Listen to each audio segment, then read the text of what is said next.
What's the meaning of catapult?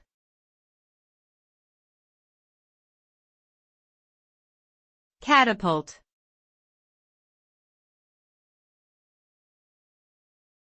Catapult.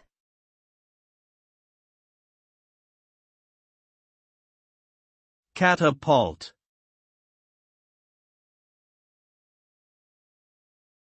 Catapult.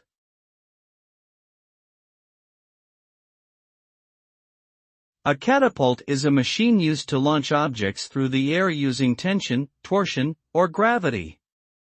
This type of device was first used in ancient times and was primarily used for warfare. The catapult allowed soldiers to launch projectiles, such as rocks or arrows, at their enemies from a relatively safe distance. The result of being hit by a projectile launched from a catapult could be devastating and often caused serious injury or death.